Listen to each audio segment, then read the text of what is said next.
In case you had a wretched case of cotton mouth during the last Men's Room performance, here's what you missed. What's the one car that everyone who loves them will continue to buy them, even though that the car spends more time in the shop than it does Range on- Rover. Range Rover. Number 30. Just any of them. So that's the second worst car on the road. Believe it or not, GMC at 29, Dodge at 28, Alfa Romeo, see those every once in a while, 27, and Rivian.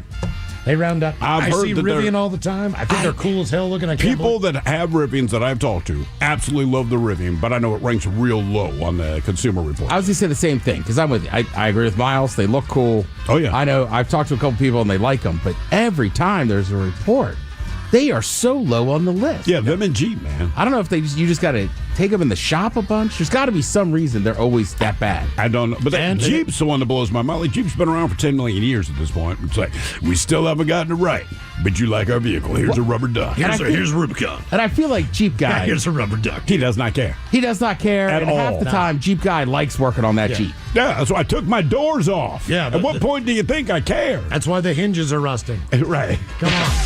All of you dinosaurs, let's start off the year right with this one. Today I've completed 46 successful trips around the Great Ball of Fire.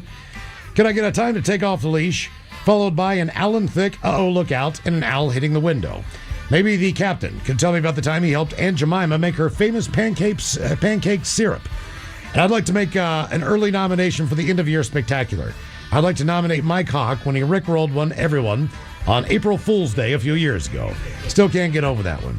Thanks and cheers to 21 years. That from the JJG, president of the Ted Smith's Fan Club, Texas chapter. It's time to take off the leash. Uh-oh, look out.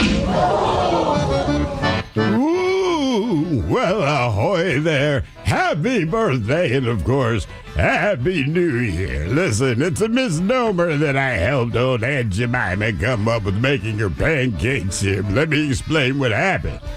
She took off her shirt, laid on her back. I saw her flapjacks, and yes, I drizzled the sicky substance on top of it. But it wasn't syrup. But she didn't mind the taste. Crunch berries. Never get too attached to a stadium. That is one thing. Like, look, man, you got the billionaire. If they want a new stadium, they're going to get a new stadium. I mean, it was in Atlanta, right? They got 9 different stadiums. They opened whatever they opened, and maybe, 20 years later? They got rid of it and replaced it with wherever they're playing now. But I'm like, dude, that's 3 stadiums that you have built for one team since I've been alive. And that blows my mind. Yeah, and they were there for 52, 53 seasons at the Ralph. Yeah. I mean, that's the thing. But part of that, if you go to a city that doesn't have a lot of money, when you do, like Buffalo or Cleveland, when you do get a new stadium, that's going to be there for a hot minute. Yeah. Correct. That's Atlanta. And maybe time to retire that stadium, just based on the history. Oh, it was old. It was very old. I didn't see them this time, but they used to have circular urinals. So you just pee in a trough that you're looking eye to eye to the guy across from you. Jesus, across from you. They still have them at the University of Maryland. Really? What? Yes. It's like a wall of troughs, but then I still have some of those old school circular ones. So it's a 360.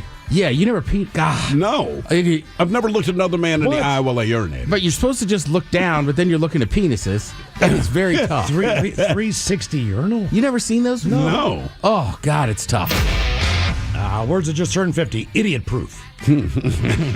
I really want to know the inspiration behind that. Well, that means I'm thinking someone's at work, right? And everyone has that one employee that you don't believe is competent to accomplish anything. Someone's trying to convince the rest of the coworkers, look, I'm telling you, man, even Eddie could do it. Come on, boss. Eddie's a frickin', I'm telling you, this is idiot proof. And I'm telling you, a name followed that. Even Eddie could do it. That's another thing, is that the problem is that idiot proof wasn't exactly true either. I found a lot of the time if something was idiot proof, you found the idiots that just proved that. They fought through. Yeah. They persevered. With their idiocy. Meme, 50 years old. What was a meme 50 years ago? That's really cool. I mean, I know what it is now, right? But it's all social content. It's digital. I mean, would Uncle Sam Wants You, would that be a meme of some kind? Like, I get it was maybe. it was a recruitment thing, but It's like the crying Native American, when somebody litters. If you had a poster, though, because a meme is stationary, gentlemen. By the way, the guy was Italian. I know. He was, seriously. Skeevy. Oh, I haven't heard Skeevy in a while. your littering is making me sad. How? Skill set: trail mix, wannabe, and wuss. Wuss? Wuss. Wuss is 50 years old. Hey, that's wuss. 50-year-old wuss right there. The Italian guy. Gonna get a Leroy Jenkins. Dirty Germans talking about archery. He's a bow technician, or whatever sound effects you have left in the budget for a guy who's officially halfway to 90. Love the show. That from Miranda. Get lost, dummy.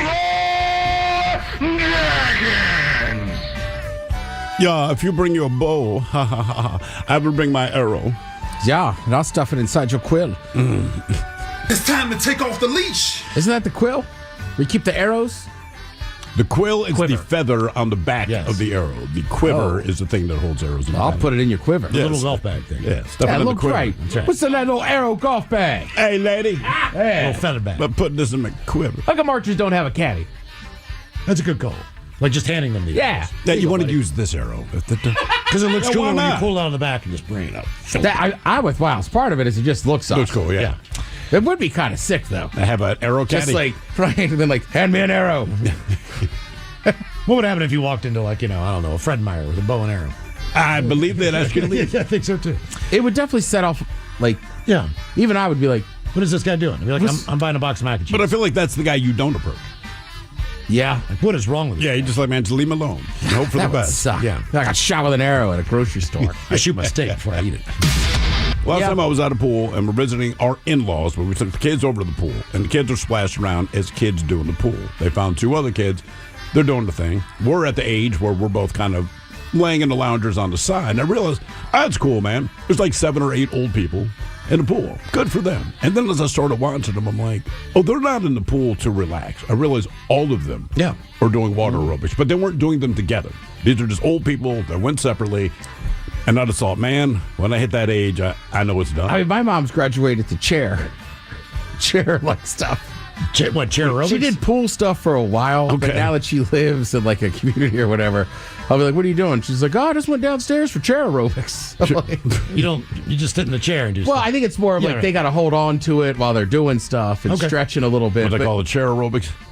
Yeah, they call it chair aerobics or like chair stretch something, but I'm like, that makes more sense. I mean, she just can't stand that long without. Yeah. They're gonna tip over. Wow. Last really time I needed to ran, run. I had to get off. I had gotten a very desperate text from my daughter. It just said help. And my wife and I are in the car on I-5. We're headed home, but we're still, 10 minutes away. So we're calling her, we're texting her because it just says help. It is your kids. Probably like 6 years ago now, right? So she'd have been, about 9 years old. I am freaking the F out. We get to our exit, but the way they're doing construction, we had to go around the block, blah, blah, blah.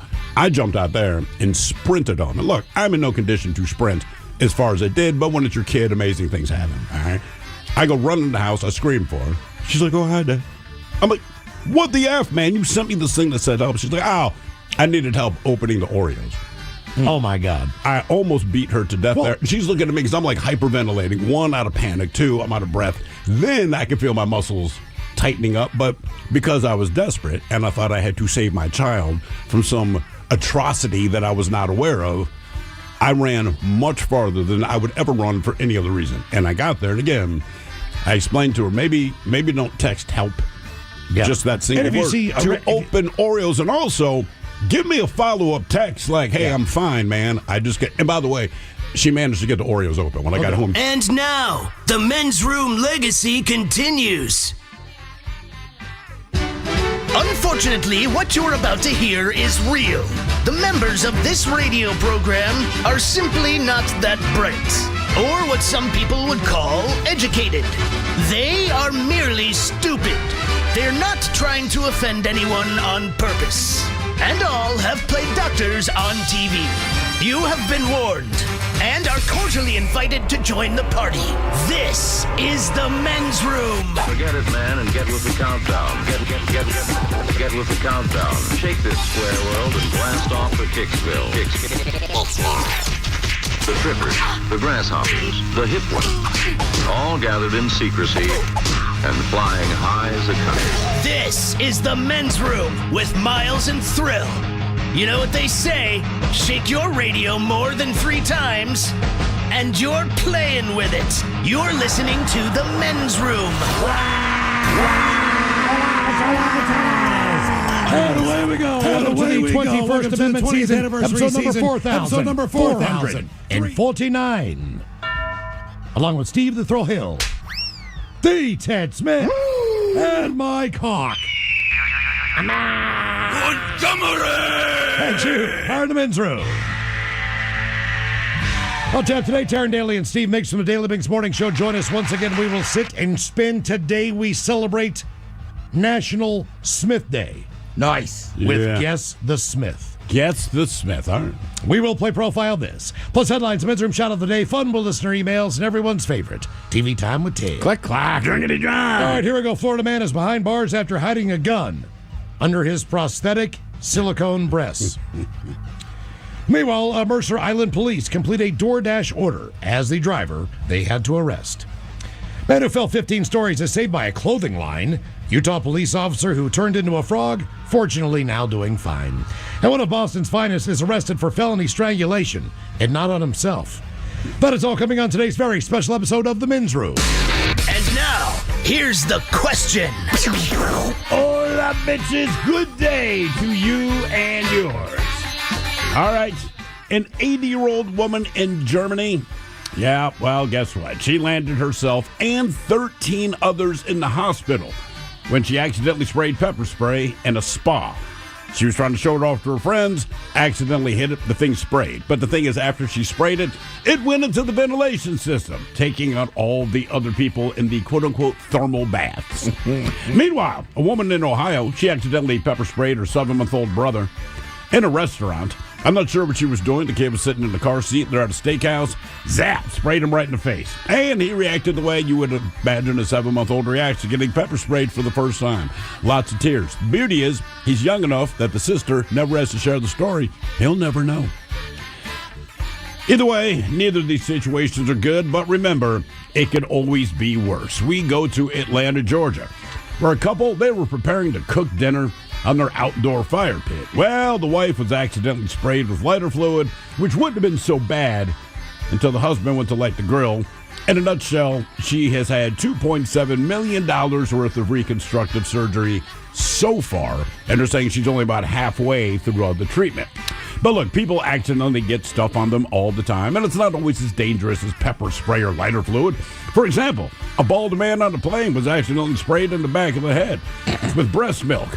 We'll show that story coming up. But it's not always just stuff that accidentally gets on you. Sometimes it's what gets in you. And sure, maybe you took a sip of vodka, you thought it was a glass of water, or maybe you got a glass of water because you thought it was vodka. But guy in India, he ended up dying after he took a sip of water because he didn't notice the bee that was in his bottle of water. Yes, he vomited up the bee, but not before it stung him on the inside, which, well, as you would imagine, led to complications, we'll just say. And we have many, many stories like this because the thing is, while these people's stories are extreme, they're universal. All of us have gotten something on us or in us, whether we have wanted to do that or not. If you have a dog and you're picking up with a poop bag, at least once in your life, you discovered that bag had a hole in it when you realize there's dookie all over the palm of your hand. Or maybe that's just me on several occasions. Who knows? But that's what today's question all about. Brought to you by our friends at Advanced Hair Restoration. We would like to know what, unfortunately, got in you or on you. To be a part of the big show, call 206-803-ROCK. Like the Men's Room on Facebook, follow us on X and Instagram at Men's Room Live. Send your emails to the Men's Room at KISW.com. And now watch the show live on YouTube.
The debauchery rolls on. You're listening to The Men's Room with Miles and Thrill. 99.9 KISW. All of it, y'all, away we go. Welcome to the 21st Amendment season, episode number 4,449. What a large and in charge program we have for you today. Guaranteed future repeat on this beautiful Tuesday afternoon. It is beautiful. In downtown Seattle. Today on Sit and Spin with Taryn and Steve from the Daily Mix Morning Show, we're going to celebrate National Smith Day, which is, in fact, a real thing. I mean, well, someone made it up, but it's as real as real woman can be. made it up in, I believe it was 1994, because, Yep. you know, Smiths just don't get enough love. You know, it's hard to find. I mean, Ted, you're a rare one. You're one of the few Smiths I've known in my life. I've also Especially being a black guy from the East Coast, you never meet a Smith. nope. But I've been insulted multiple times to my face. By who? Just what? people in bars. They just talk about like names, and people just go, "Yeah." It's like meeting a Smith. And I'm always like, "Well, I'm a Smith." So yeah, we need a day. So do Okay. they apologize, or they're just like, "You're exactly what I'm Or is it talking too easy about." to do?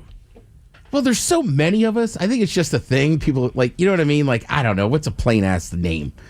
Smith. Well, Ted or Smith, but Ted Smith. That's a plain ass exactly. name. that's why I put a V in front of it. But it's just funny. What's a plain ass name? I've had that. Right, I mean, seriously, that is why I put the V in front of it. But I've had multiple people just in discussion, and they'll just be like, "Oh God, yeah, it's as plain as like meeting somebody's last name Smith." It's a battle between you and the Martinezes. And it kind of goes That's back and number forth two, yeah. every year. So, oh, they overtook Johnson. They did. Jones, it used to be Smith, Jones, Johnson. Now it's like Smith, Martinez, or Martinez, Smith, and then Jones, Johnson. yeah. Most popular names, at least in the United States. In the United States, sure. There is competition, though. I was doing a little research here, Ted. I don't know if you are aware, but you do share a holiday Oh yeah. with something else. I Oh, saw Johnson's still number 2. This is number 2. Yeah. Okay, because today is National Bean Day. The perfect Oh. excuse to cook your favorite comfort food.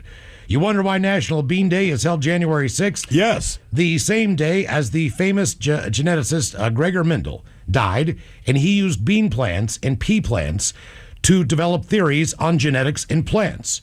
So the formation of National Bean Day has more to do with scientific development than eating a good bean recipe. But when did National Bean Day start? Because to me, it sounds like perhaps Smith Day stepped on the toes of Mr. Bean.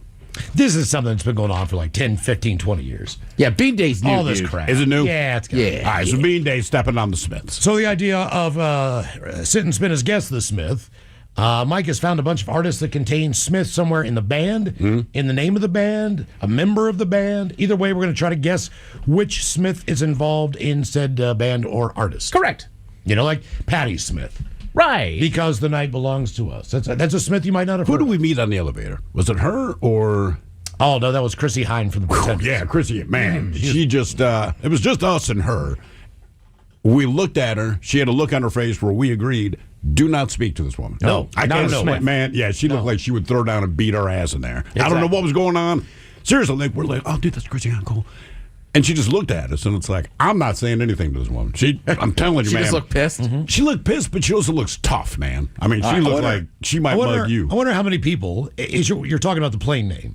I wonder how many people in Hollywood, in music, in the arts, whose last name is Smith, actually just changed it so they wouldn't have a plain last name. I see. I You know what I disagree, mean? man. I think I wonder how many Smiths out there are not Smiths anymore. You know them as something else. I don't think so. I feel like if your last name's Smith, you're fine because there's not a ton of Smiths. Yeah. There's Will Smith, right? And I'm kind of done. Getting jiggy with it. But generally speaking, when you look at celebrities' real last names, it was like Abramowitz, and you kind of go like, I understand why you changed. Like they want to go from something horrible to Smith because most celebrities want something really easy to remember. say, yeah. Yeah. That does not count like That's why you Mayim get Bialik. Neil Diamond Right. You're not going to forget or that. King Diamond. You think- Eddie you think- Rabbit. Is it stupid? Absolutely. But you remember the man's name. It could be Eddie Smith. Eddie Smith, right? There He you go. loves the I mean, I rain, think you we know. really dominate like sports stuff. You definitely Yep. dominate Yep. sports. Probably easy to get a jersey. It is. You know? Like when I was a kid, right? We were all Commanders fans. One of the Super Bowl years, they had a running back named Timmy Smith. Mm-hmm. My cousin was Timmy Smith. We thought it was the greatest thing ever. He played like 1 year.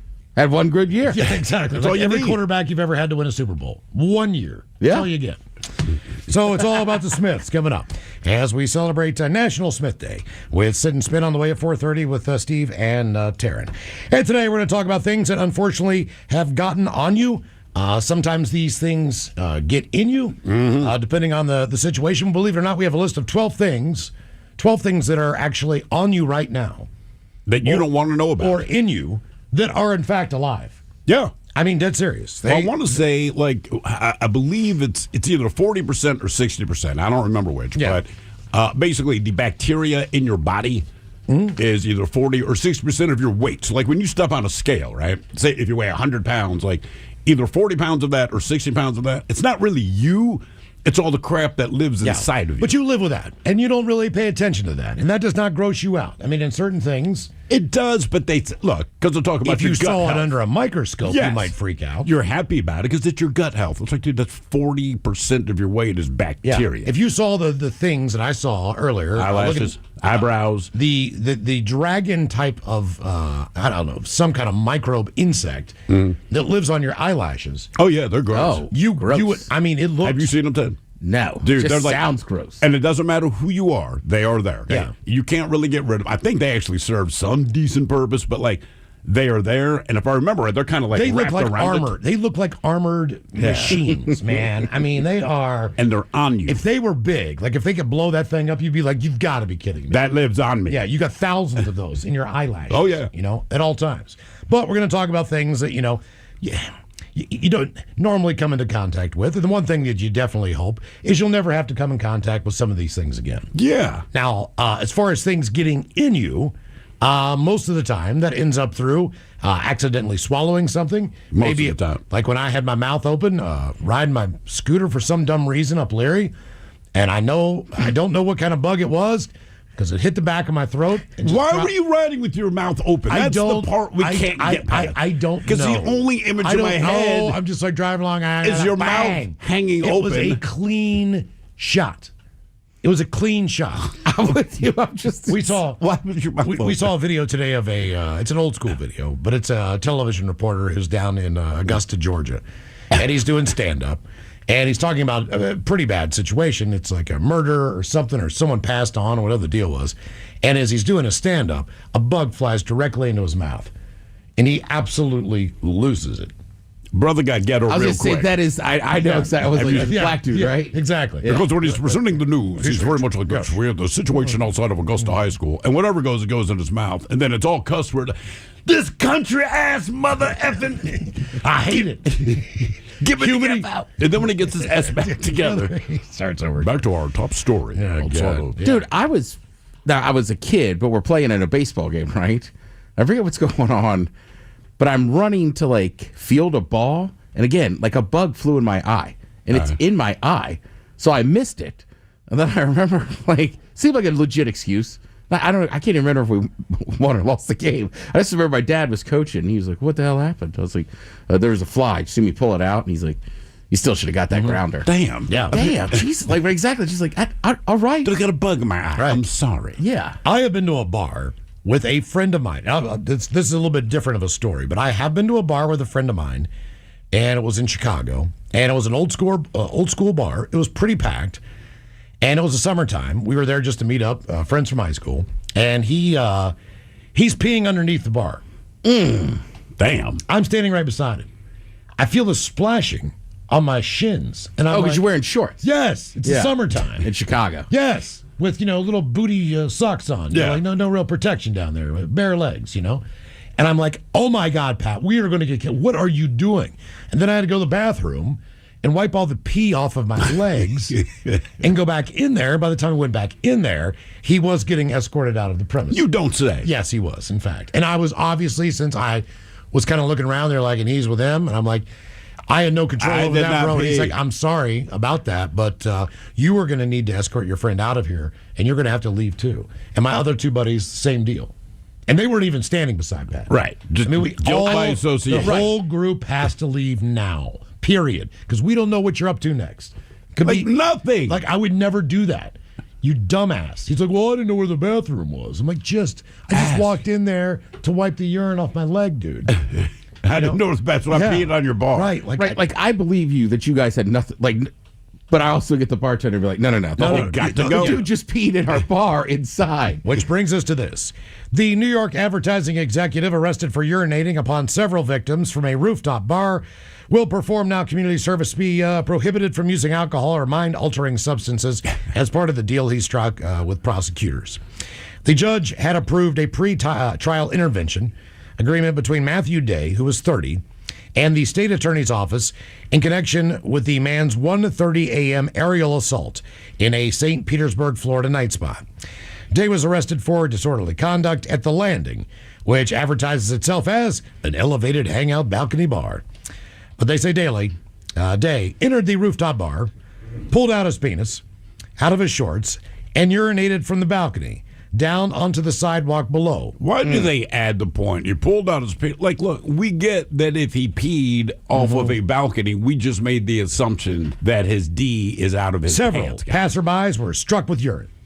Cops reported the Day was under the influence of alcohol when he was collared for the vile golden showers, they say. Now he's going to do 50 hours of community service, alcohol evaluation. You get all the things. He did not make a statement to anybody. He basically just his LinkedIn. I was drunk and I peed off the balcony. I did not mean to pee on people. These things happen when you're drunk. He's in St. Petersburg, balcony. Florida. You go, all right, that's Florida man, right? Now this is a guy from Hoboken, New Jersey, who was there on vacation.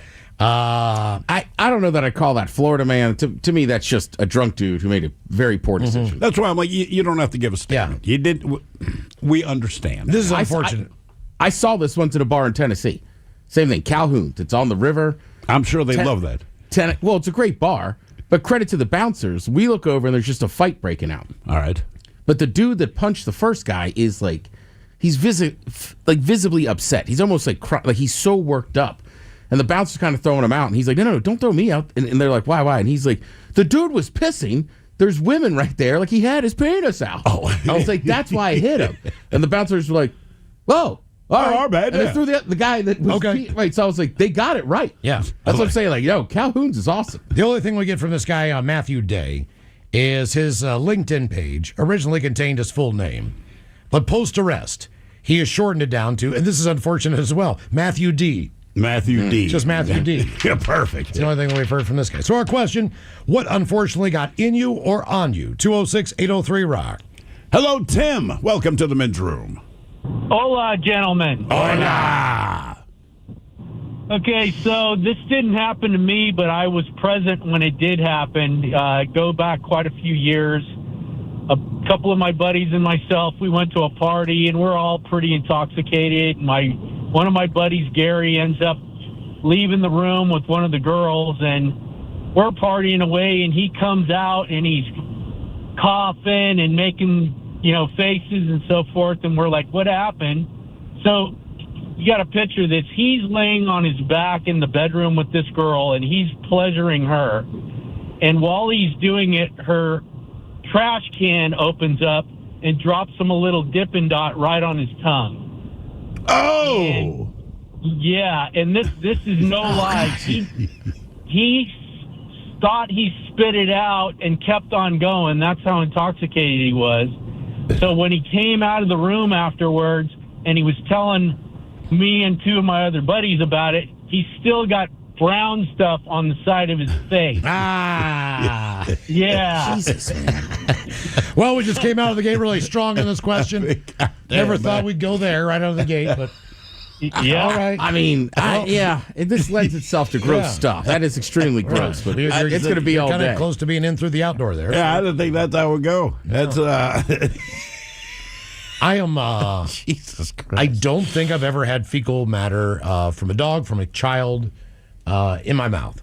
I know I've been peed. I know I've been peed on. I've had it in my mouth once, and I've gone through this before, but when you have an infant for like the first however many weeks it is, when they have a bowel movement, it's just like this black tarry substance because it's basically all the amniotic fluid getting out of the system, right?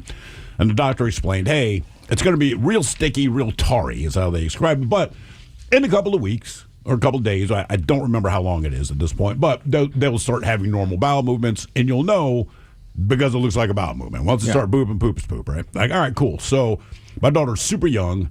She's still passing the tar kind of stuff. No big deal. It's a pain to clean. Do you remember that? Oh yeah, no, it's tar. Like you can't just wipe it out. It is tar. You got to, but oddly enough, even though you can put more effort into that tarry newborn stuff, it's not as gross because you don't consider it poop. This is just the body getting rid of stuff. So anyway, my wife, who had been pregnant, delivers a kid. She's more than happy to get out of the house. So I think she like rolled to the grocery store or something. But I remember she was happy to go, and she's like, "Look, I'm going to the store. I'll be gone like 20 minutes." I'm like, "Cool, man.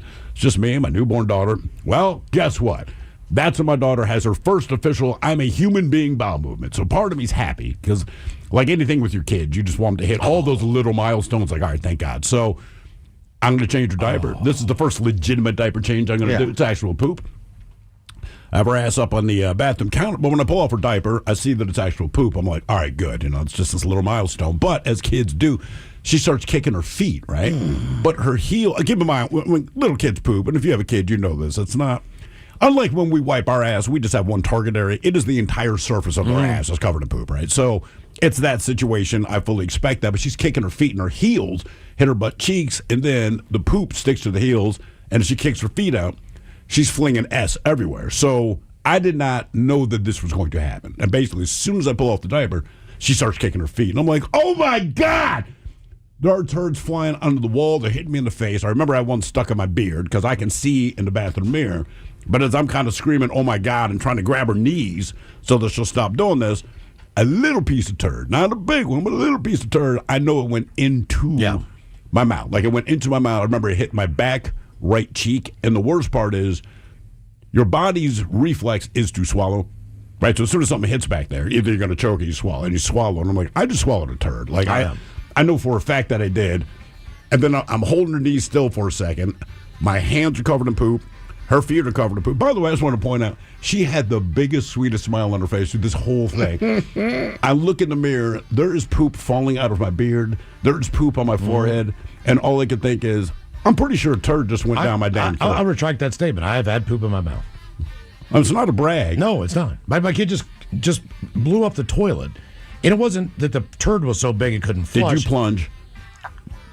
Just in the middle of a plunge, man. Keep your mouth shut and turn your head away. I was just down in there digging, man, and as soon as like the suction came up, I pulled up and like right in my face and my mouth. Yeah. I mean, yeah, so I have. I've tasted the turd. Yes. Our question, what unfortunately got in you?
War in Seattle. And the second one, may he rest in peace, Ozzy Osbourne with Black Sabbath at the Tacoma Dome on February 6th. That was a good one. That was a good one. Those are some strong shows to start with, man. I kind of find, like, when you're in a car, you're trapped. So no matter what your parents are listening to, that's what you are going to listen to. Every once in a while, you get a turn, but for the most part, it's their way or the highway. And a lot of those bands, not necessarily do I listen to them, but I know every single lyric to all the songs. Like, yes. I mean, Jesus. If you play Anita Baker, I hate to say this, I can sing every lyric of every song on that. I had no choice. Right. My mother would listen to that thing on repeat. It's just, but now. When I listen to those songs again, I'm like, you know what? Three Dog Night didn't suck that bad. Well, I now own the Anita Baker record because I realize now that I don't have to hear it, I actually like what the hell she was doing. Or the Guess Who, or whoever the hell they were listening to. Right, to me, it was Motown. Right, same thing. My dad just played it all the time, but I love it now. We're just talking about George Benson outside. Miles was like, man, I picked up some George Benson albums. And I'm like, my dad gave me his vinyl collection. I grew up listening to that stuff every single day. She kind of blew it off.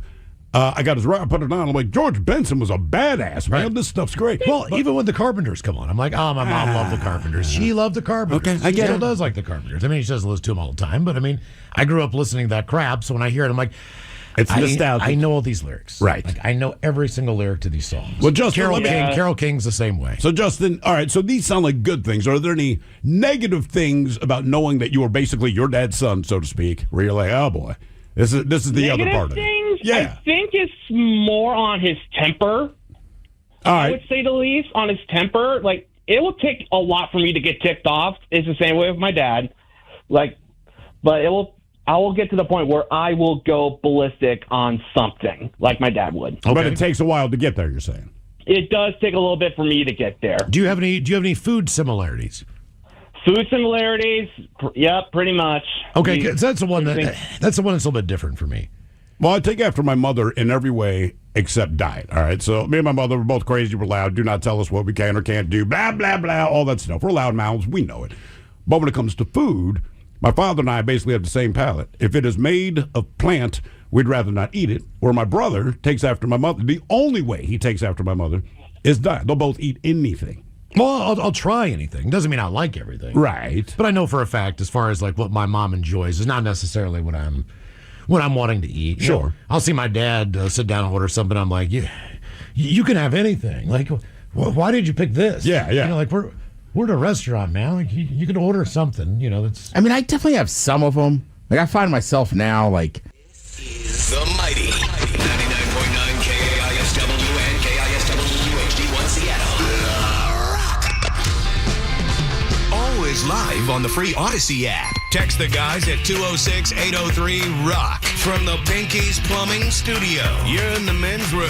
Ted, you enjoy a relaxing day at the spa?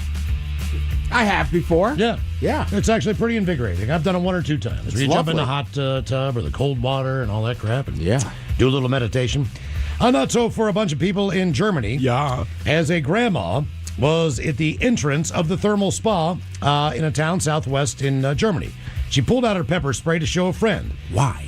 But when she pulled it out, she accidentally pressed down on the lever to spray the pepper spray, and she let the substance into the air. Now, the chemicals, they quickly spread through the spa's ventilation system in the building, and as many as 13 guests in the thermal bath area were injured as emergency services swarmed the leisure center in large numbers. The woman herself was also had to be treated by paramedics. She is now actually being investigated by the police. Obviously, this was an accident, but still. The spa had to be evacuated for 30 minutes. The fire department had to mechanically ventilate the entrance. Oh, yeah. Guests were then allowed back into the thermal baths once the pepper spray was out of the air. To their credit, the spa obviously has very good ventilation.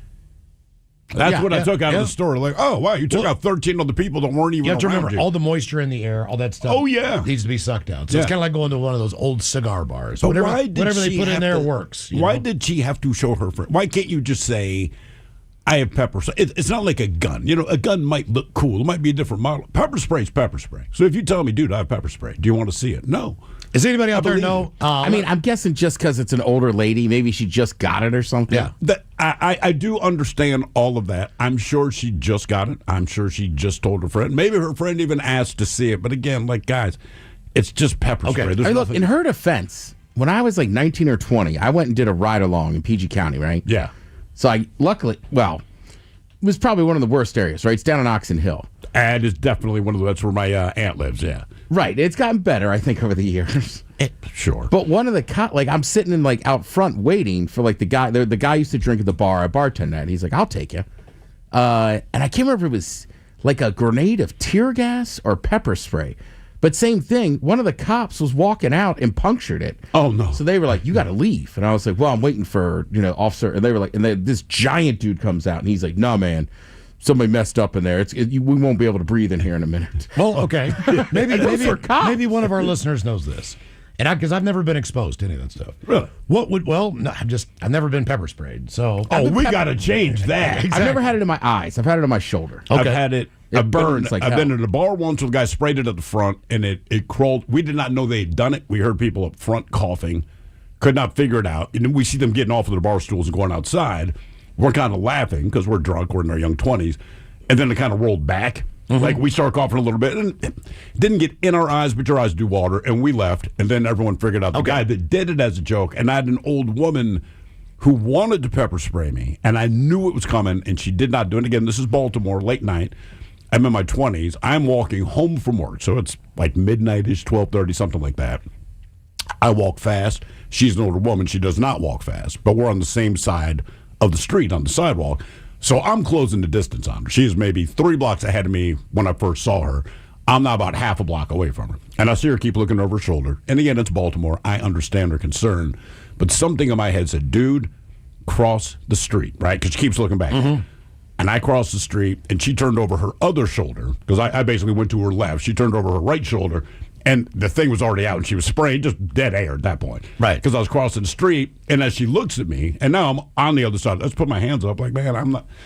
I understand you were nervous. I know you think I was going to mug you. I was not. But, yeah, something just told me, like, bro, I don't know if she has a gun, a knife, or spray or whatever, but this woman is setting up to do something to you. Here's my question. And somebody I get knows. The question is, out of tear gas, out of I don't know. So maybe these are all similar. I don't know. Pepper spray, mace, bear spray. What is the one that you hope to God does not get on you? I'm going to guess either tear gas. I'm saying tear gas because when you're breaking up a protest, they break out pepper spray when it's kind of more like one-on-one. Right. Tear gas, like that gets launched and everyone disperses. What about bear spray? One-on-one. Could that be worse than tear gas? What I'm saying. I would think maybe it is because it's concentrated for just a on bear. It's right. Well, I mean, again though, but what Thrill, I think what Thrill's trying to say is like if you've ever been to a protest where tear gas gets shot out, like you don't have to be right there, but you're right. It wafts over and you start coughing and everything else. With pepper, I don't care if it's pepper spray or bear spray. It's direct in your eyes. That's just going to be worse. Okay, that's a good point. Okay. You know what I mean?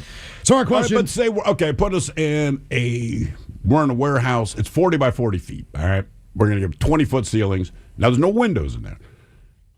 One tear gas canister, and we're all in there, right? I don't know, 5 minutes, or I don't know. I guess even if it's not direct, if someone pumps, because again, it was just pepper spray at the bar I was at, and the bar was shaped like a shoebox.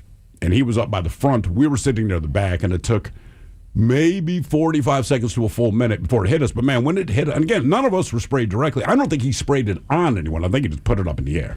I'm not sure because I didn't see it. But, I mean, it was bad. What would be the best one to have it, say, if you were concerned about your wife worked late, had to walk pepper spray or beer. If you gave her tear gas, she's crazy. Well, I know that. What I mean is, she would have to have a weapon. Does she need bear spray just in her purse or something like that? Yeah, I think a lot of women. That's why the 80-year-old lady had it, I'm sure. Yeah. I actually heard that bear spray is less potent than pepper spray. Why? Because it's intended for bears who have a lot higher receptors as far as their eyes or nose. It's a lot more. It's more sensitive, so it doesn't need to be near as strong. Whereas we don't have near as heightened of senses, so ours is stronger. So bear mace, while it sounds a lot tougher, is actually not as tough as pepper spray. Huh. So we're getting the worst of it. Yeah. Next time I see a bear, you're a bitch. What if you pepper sprayed a bear then? Oh, dude. They would die. Okay. So why'd you do that? Then why buy bear spray? Bear spray also generally is a bigger container. I think shoots farther. Like it would be hard to pepper like a bear. Like he's so close to you at that point. Okay. Right by the time he feels it, he might already have a swipe at it. What if you got a can of Raid cockroach spray? All right. How about that? Well, who are we spraying with it? Whoever's in your face. I mean, I think it works for a second. I think the difference is this, all right? Same effect. If I hit you with bear spray or pepper spray, like you're done. You can be mad, you can cuss me out, but you're not throwing any more punches. You're dealing with yourself. I feel like with the Raid bug spray, it hurts for a second, and then when they're over, they're going to commence to beat your. Like, did you just spray me with Raid? Then man? you hit him again. I keep doing it until you calm down. What unfortunately got in you or on you? 206-803-ROCK. Man, oh man, we need to get you pepper sprayed, man. Well, I'm looking forward to it. Hey, I'm sure we can arrange that. You know we could. I'm sure there's plenty of We'll do it a live night. Why don't we could bring those two cops that were in for the drug thing. Hey guys, if you could also bring pepper spray, we'll do it outside and tell us the effects. We don't have enough time on the dump button. Yeah, that's a good point. I guarantee I would just string them along for minutes. You know what I mean? Because it's just a natural reaction. Yeah. It's nothing you can control. It's like stubbing your toe. I'm just going to go on. You're going to cuss, yeah. Hello, Jeff. Welcome to the men's room. Hola, bitch, hola. Hola. All right, sorry, Mike, but I got to chime in on this. I've been sprayed in the face 3 times with bear spray. This isn't my story, but... Why? Why have you been bear sprayed 3 times? Are you a bear? Tinder? Well, okay. Now look how much you guys are sitting around talking about it. Wanting to know, hey, let's set this up. Well, my buddy found an old can of bear spray. And we're like, it's like, hey, I'm kind of curious, too. So the thing was, he was going to spray it in the air, and then I was going to walk through it. Okay. Well, he was pointing in the air, and then I'm yelling at my buddy because 2 people are videoing it. I'm yelling at my buddy to make sure I got water as soon as I get sprayed. And then as I'm telling him, my other buddy's like, no, I'm going to spray you directly in the face. And I'm not paying attention. So then he goes, I'm going to spray you directly in the face, okay? And I go, okay, I'm ready. So he took that as okay. He lowered it down, and he hit me with that sucker. And the difference that I can tell is pepper spray is really fine, so you can get it right in just their eyes. Bear spray is more like lighting off a fire canister. Because they got the bigger head, so it's more coverage. I see. So was it worse being in your eyes or your mouth? Oh, it was everywhere. Okay. It was like it was an entire cloud. It covered your. I think that's why it's so thick. This is a hold my beer moment. Okay, but this is a hold my beer moment with friends and you're videoing and everything. So how did but the he other? did say to spray it in the air, and then there's the miscommunication about I'm going to do it in your face. But you would never volunteer to do this again. So how did it happen 2 more times?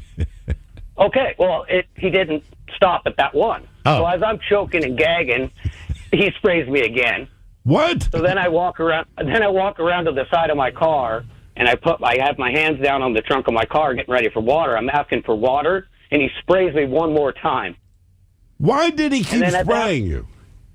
Oh, because he's an absolute a-hole. Okay, well, that answers it. Yeah. And so I'm sitting there, and I'm beating on the thing, telling him to get water, and then the video you can hear him spraying it in the air. He's like, I'm running out the rest for repercussions because, I was going to grab that bottle. And I told him, I said, you spray me one more time, I swear, I'm going to kick you in the junk as hard as I possibly can. I think that's a fair response to that. Okay, but now the best part was that last time they sprayed me because I walked around to the side of the car, they were all standing downwind. So when they sprayed me, they all got sprayed too. Oh, so that was okay. Karma helping me out. But for the next 45 minutes, I could not pull my head out from under the faucet. Okay, I was going to ask how long the and is it burning? Is it irritating? What is the general sensation? Like your head is completely on fire. Your eyes, you can't even tell the choking, the gagging. You can't breathe. It's not just the pain in your eyes. It's like debilitating. It drops you. A couple of comments people said. All right. I say pepper spray. Generally a stream of liquid. Bear spray is more like a fog. You don't want either in your face or in windy conditions. It's terrible. Had to hold my eyes open and get it. Bear spray is less concentrated but sprays further. He also says you do not want to get this on your male parts. If you take a shower, it activates it. Oh. And felt like someone was holding a lighter down there to the tip. And one more, I was in the Marine Corps and Special Forces. I had to be pepper spray qualified. You do not want to do that. How do you get... let me ask this. If you're pepper spray qualified... It says it'll put you down for 30 to 45 minutes. Does that mean... I am not pepper spray qualified, okay? So me and the man who is pepper spray qualified, I don't know, we end up getting into it with some... We're on the same side, but we get into it with some guy who pulls out his pepper spray. We both get sprayed. no offense to you, I feel like we're still both going to have the exact same reaction. The only difference is you saying, I remember this from before. Look, there's a magical drug out there that cures this. So you don't have to worry about it. Whatever it is, it's PCP, it's fentanyl. I mean, you read these stories about people who get pepper sprayed and they jump up and they attack like 3 more officers. And take them down. There's obviously a street drug out there that says, you know what? Yeah, PCP. I'm bigger than you. Yeah. Pepper spray. I mean, PCP also has people self-mutilate. Ted, there are some side effects. What we're saying is if Ask you're your pepper doctor, sprayed, PCP is right for you. So, Jeff, that was not the story you called in with, although that's still amazing to me. What did you call in with? Okay, so I used to work for an asphalt company, and we used this stuff called tack. It's like asphalt glue. So, like, when you take out an old patch, you put this tack on there, and you spread it around so it helps adhere. You never see this stuff. So it's like a real fine brown liquid, like water, almost. All right. So it's the glue that holds the asphalt in the hole. Yeah. It holds new asphalt to old asphalt. Right. Okay. So it helps glue them together. It helps hold them. So when you spread this stuff out, it's brown. You spread it out real thin, and then it sets really quickly. It sets pretty quickly, and then once it turns black, you can touch it, you can walk on it, and then it's basically heat activated. Once the asphalt hits it, it reheats, and then it glues itself together. Well, a guy was carrying 2 5-gallon full buckets of this stuff, and we're at the beach, so you know the roots hiding in the sand on the shoulders. He's kind of at a pretty good hustle bringing these 2 5-gallon things of tack.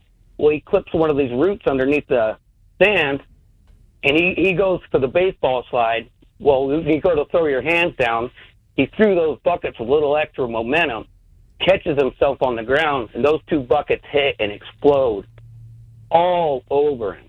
I mean, we're talking up his shirt, in his nose, in his hair, in his ears, all over him. Now, is this a funny situation or a serious situation or both?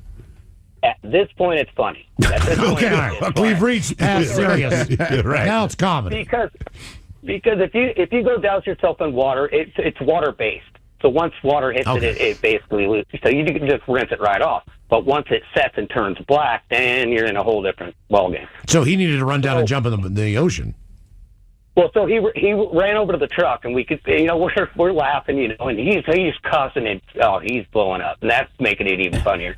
And we know it's water based, so he's dousing himself with water. So we kind of get back to work.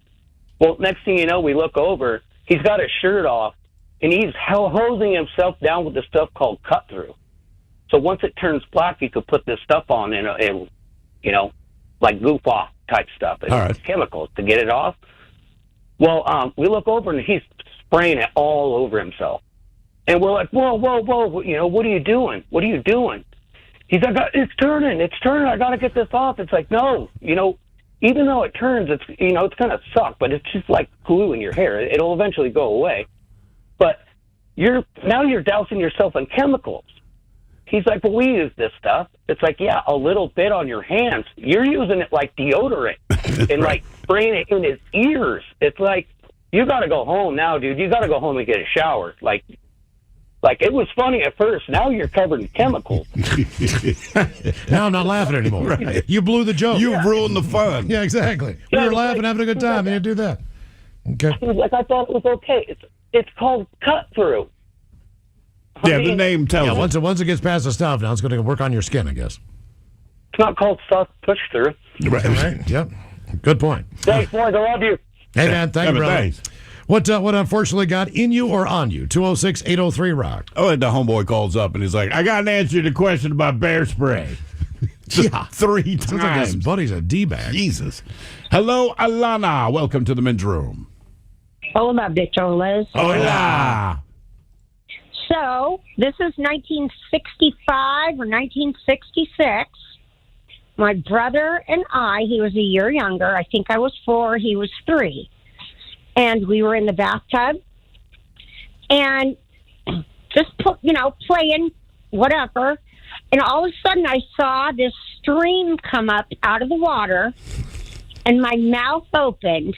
And literally, my brother pissed in my mouth. No. It was like the perfect, and I can't even remember it. That's where it stopped because I don't know if I swallowed or spit it out. That's where my memory stopped. That means you swallowed it. All right. I feel like if you spit it out. Yeah. I'm just letting you know that's how your brain works. Just know this, though. If you are ever in a sitting body of water, whether it's a pool, if you're in a bathtub with your cousins as a kid or whatever, there's pee in it. Oh, guaranteed. My cousin used to poop in the bathtub while we were in there. Now, together. that's a little different, man. And I mean, he would pick up the log with his hand and then throw it in the toilet.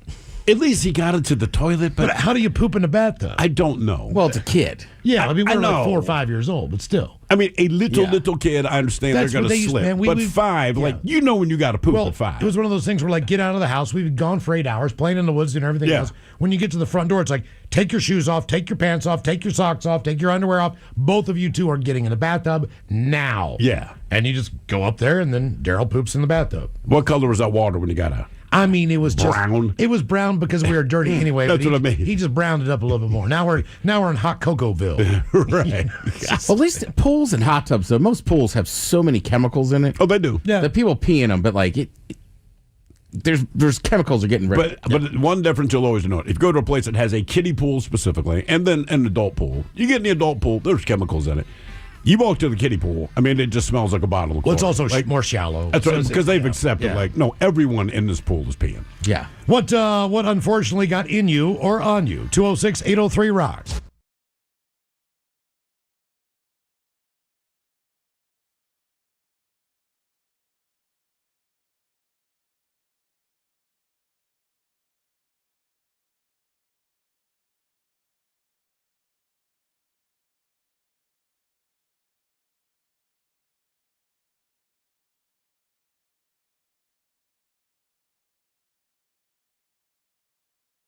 Look for the canned ribs, couldn't find them. This was big in the Northeast. Now, I grew up in Maryland, which is technically the mid-Atlantic, but my grandparents were from the Northeast and stuff. So I think maybe that's part of the reason we had it. And there was only a certain time of year we ate it. Is it like a holiday thing? Or, I mean, do you remember? And you can give me about half as much as you cut there, bro. I mean, this is kind of a sick joke. I'd call my mom, but I don't think at this point she'd remember why we haven't. I'd have to remind her we ate it. Canned bread. It smells very yeasty. Yeah. So, yeah, send me a little square over, Miles. All right. See if it tastes like I remember it, which is not good. Have that. No, It's got a very unique smell. It's not the worst thing. I mean, it's kind of bland, and I'm very glad about that, man. Right? Well, the problem is the can was dented. So if we're not here tomorrow, you know why. That is a good point. That can had a major dent, man. So botulism's coming our way. I don't know, man. I don't know what the hell we were eating it for. It had to be for something. Even the fruit flies are flying away from it. But also, again, this is the mid 80s. Like, no, my parents just like stuff out of cans. Sure. So canned bread, again, just big in the Northeast. It had to be a holiday thing. As I'm with you, I can't imagine why we would just. Would you make eat a it. sandwich with that? I wouldn't. No, it was You just could like use it you would to- get a piece of it, and it would just have like margarine spread on it, and you would eat it. Now, obviously, that doesn't taste like much at all. Right. But I'm sure if you put butter on it, you'd It go would like. be better. Look, it's not the worst thing. No. It's really No. It's very, It's very, not. very dense, but it's not the worst Well, thing. we're going to judge everything based on what we have to eat coming up here. And remember, this was 50 years ago that these were popular, right? So you got people, I don't know, coming back from wars. People are broke. Maybe you ate stuff out of cans, so never really gave it a second thought. Right.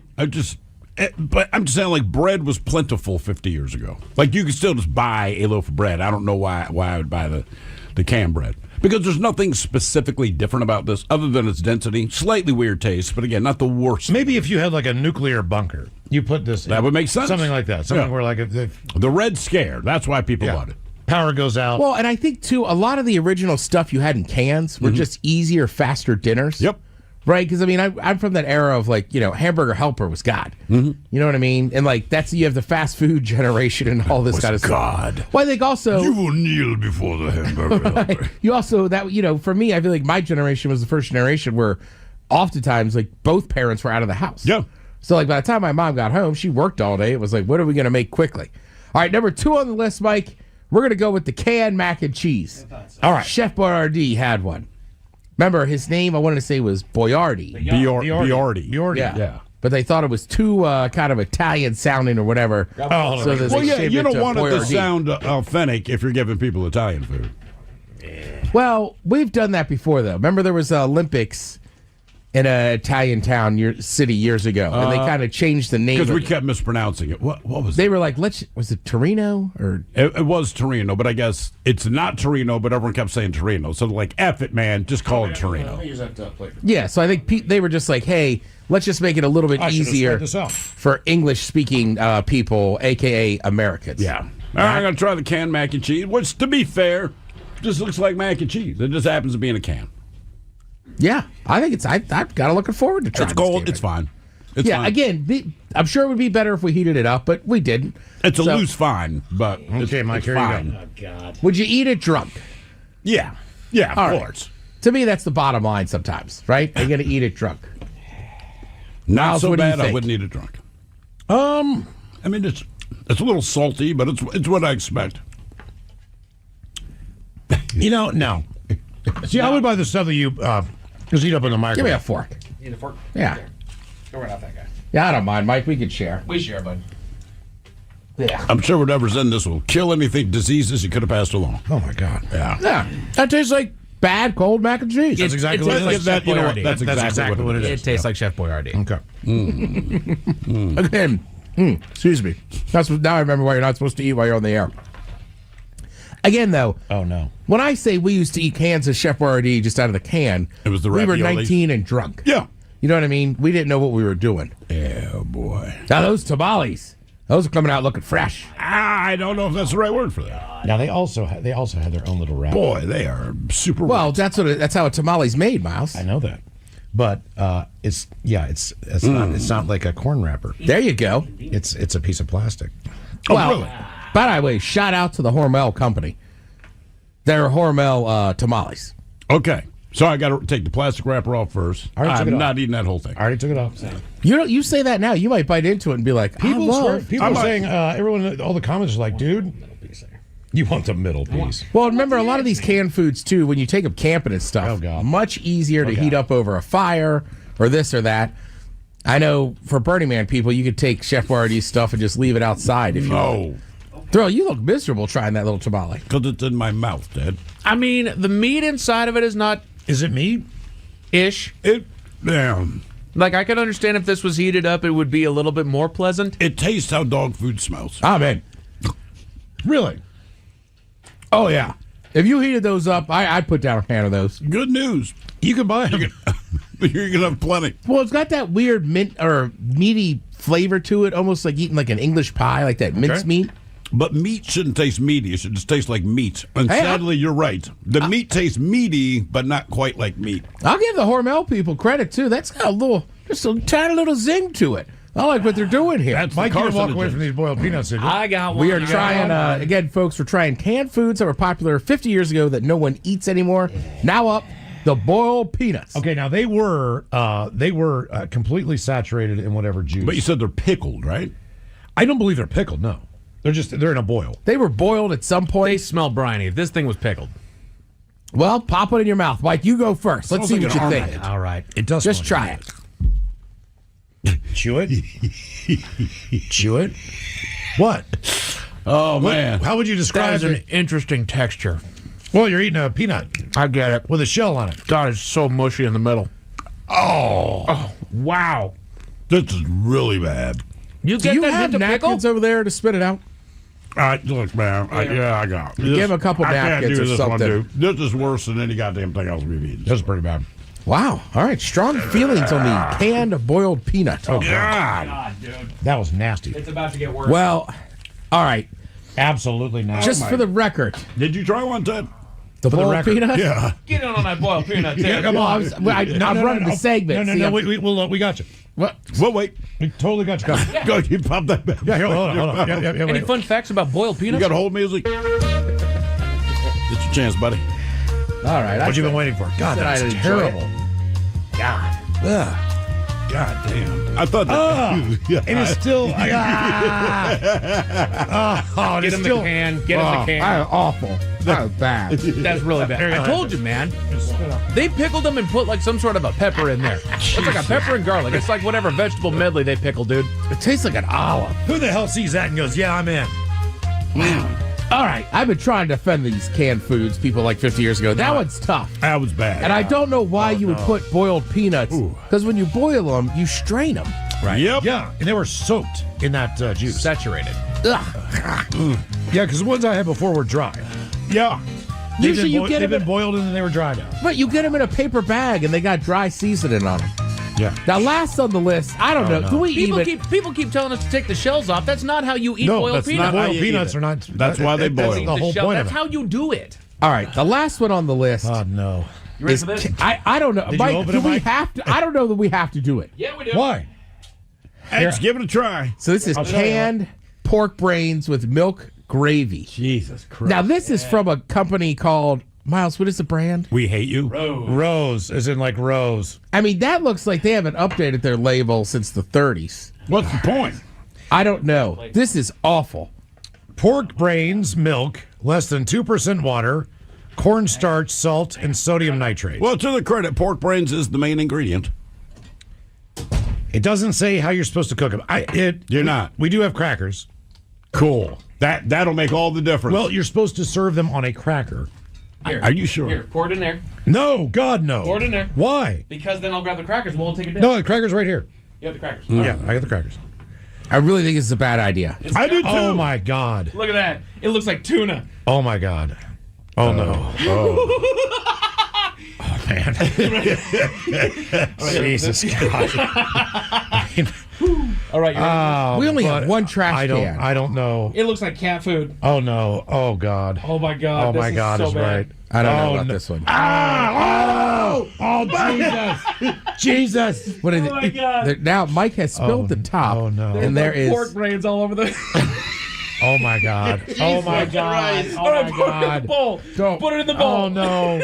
No, I'm gonna scoop it out. Oh no. Okay. I really don't know. Oh no. Oh, this is bad. Oh man. Should I got stir pork it? brains on your I head. did. I do. In a milky broth.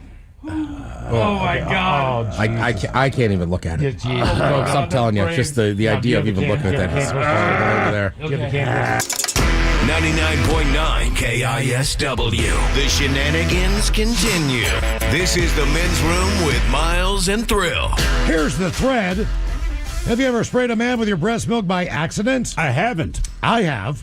It was a win that I could breastfeed on a plane without anyone screaming, me included. There I was on the plane, my 8-year-old son next to me, and my 3-month-old baby on my lap. A stream of my breast milk was spraying from my right breast. The milk shot out with such force, it landed on the head the head of the man in front of me. We were in economy, so he wasn't that far away, meaning I probably couldn't have pulled that off in first class, but still, who on a plane can master such a stealth straight shot? My right breast can, if you're wondering. Within seconds, I reattached my daughter, but the deed was done. Was it my fault I'd sprayed a man with breast milk? Was it my fault that he was bald and could feel the warm, unknown liquid running down his bare pate? Fault wasn't the question at this point. The point was to make sure he didn't know what had just happened. I watched in suspended alarm. Why does she have to be like, oh, I mean, he's bald? I think she just wants to point out, like, he definitely felt it. Yeah. All right. I might not be Miles able to- might yeah. not know. Right. You and I and Mike, we would know. So I'm going to hit our head. I looked up and he patted the top of my head, or his head. And then he said to my son, "Strange, did you feel something drop on your head? It must be air coolant." As if I know anything about air coolant. I might have said, "I'm sorry about my breast milk hitting your head. Can I buy you a drink?" But I doubt honestly that would have helped the situation. But I sure did make sure that I never sat behind a bald man on a flight again. You know, I will say this. If she had apologized and offered to buy me a drink, water under the bridge. You offer me a drink, most of the time, water under the bridge. But Ted made a good point in the office. He said, look, as far as bodily fluids that that are not yours that land on you, breast milk's probably tops.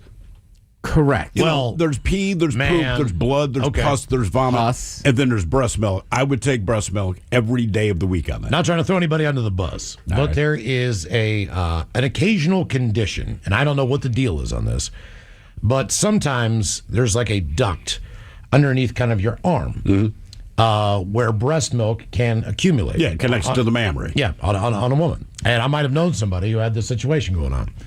But the deal is that you kind of need to squeeze and put pressure on that to get it out. Yeah.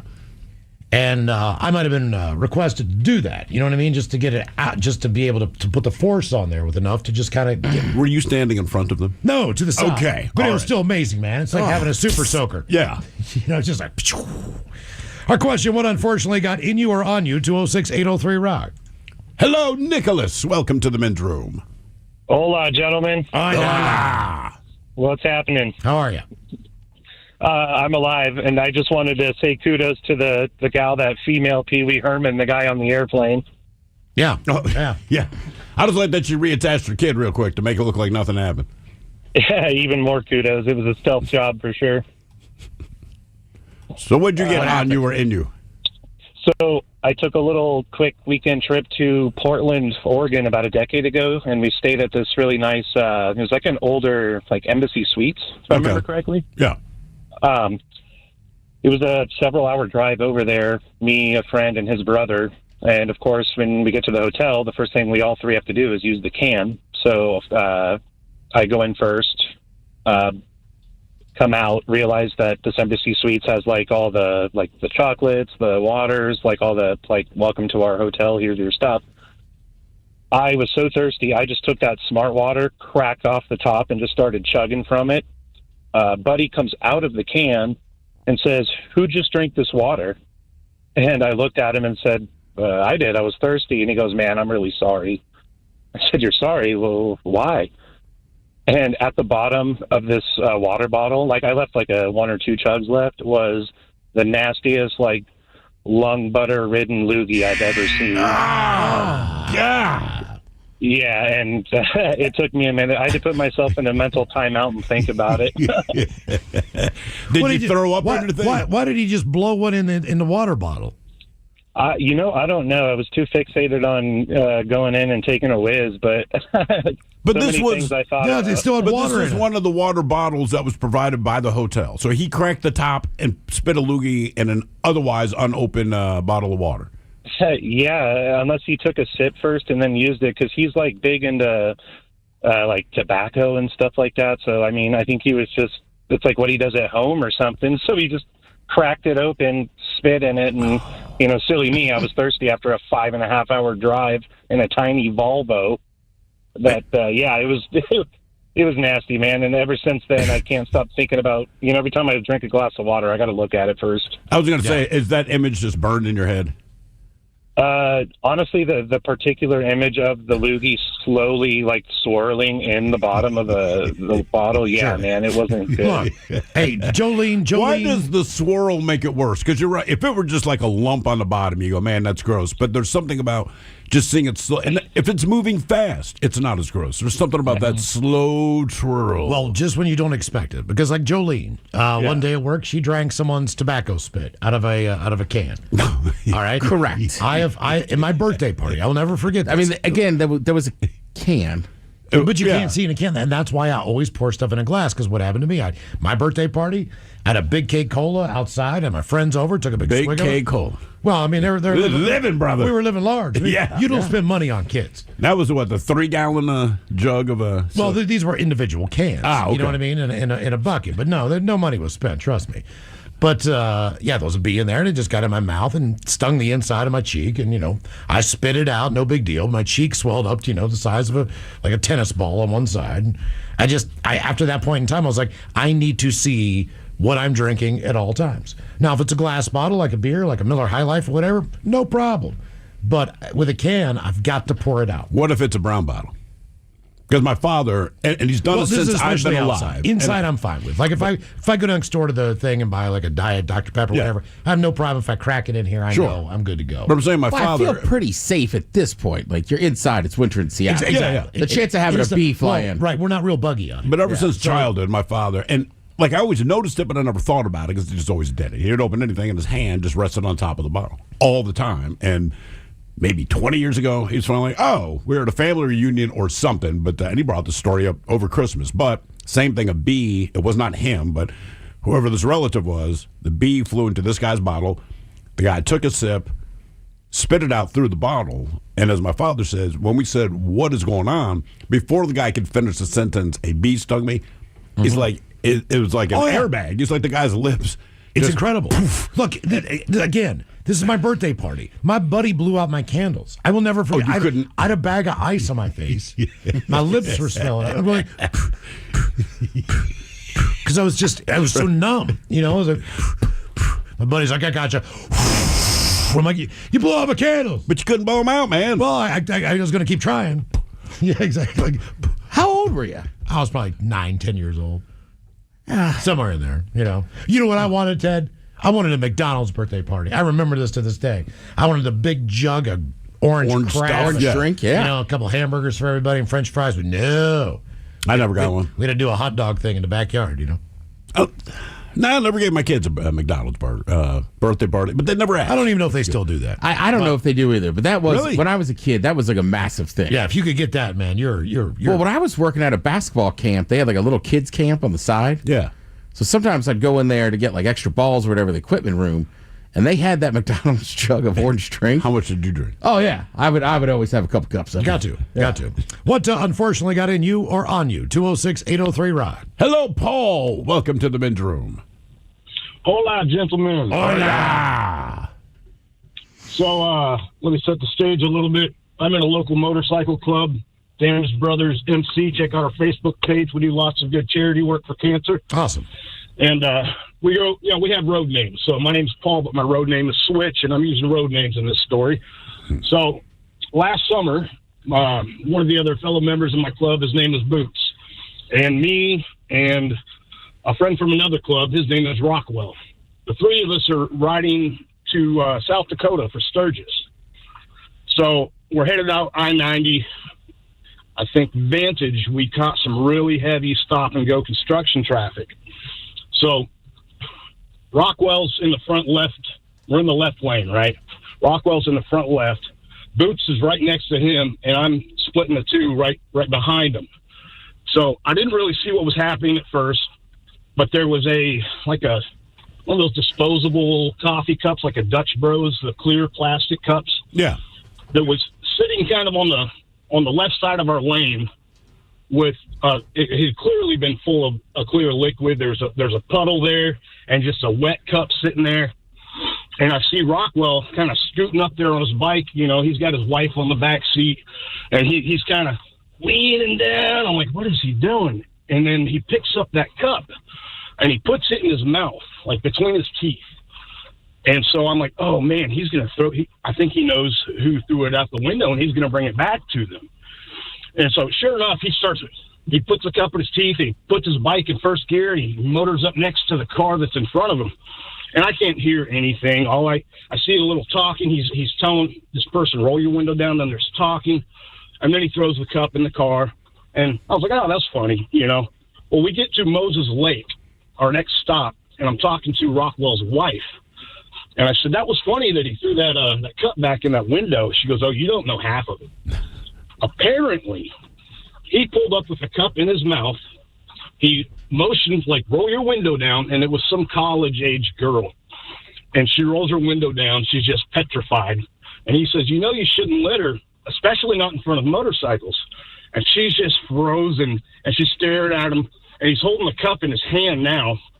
And she just goes, I peed in that. Oh, little road bomb action. She was well hydrated, you can tell. Yeah, I bet so. Jesus. Oh, Typically, man. you do that. Well, I guess with women it's different, but guys, a Gatorade bottle is always the go-to. Yeah, I don't think a Gatorade bottle is helping women out. When I was in the Boy Scouts, we did one of those clean up the highway deals because our troops sponsored like a mile of road or whatever the deal is.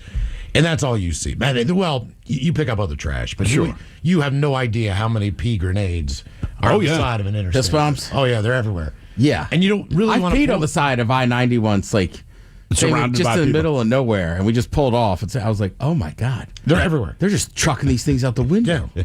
What unfortunately got in you or on you? 206-803-ROCK. Way of the road. But why? If like once you pee, assuming you still have the top to it. Because you don't want to keep it in your car, I guess? I know, but when you have the lid on it, like, guys, we're good. We can just put it in a trash can. I can't imagine saying, all right, I peed in the bottle, now I'm going to throw the bottle out. Because at that point, like, just pull over to the side of I'd rather just pee outside of the car on the side of the road than pee in a bottle and then throw the bottle out of the window. Maybe that's just a me thing, but, like, man, if you're going to just end up with the pee outside, how about just pee outside? It's fine. You're not wrong. The only thing, I just assume if you're driving an 18-wheeler, it's during the day, you don't want to pull Fair over, enough. so you peed in it. Then it's nighttime, and you're like, screw it, I'm just chucking it out the window. Just save the bottle till you find the trash can. That's all I'm saying. It is kind of funny, but not that funny. It's gross. Hello, Noah. Welcome to the men's room. Hola. Hola.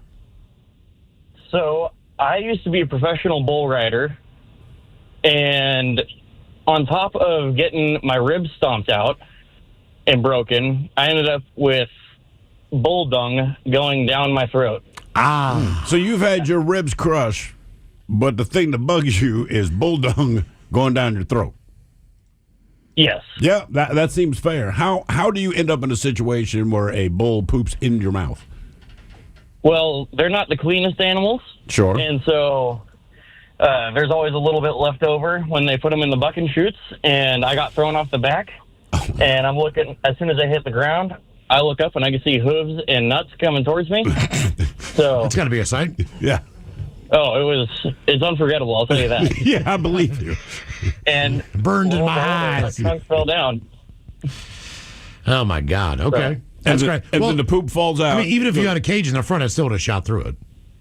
Oh, yeah. Okay. What was your final straw for the bull riding? Is it the injuries? You just age out of it, or what? I wouldn't say I've aged out of it. I'm only 26, but it was definitely the injuries kind of catching up with me.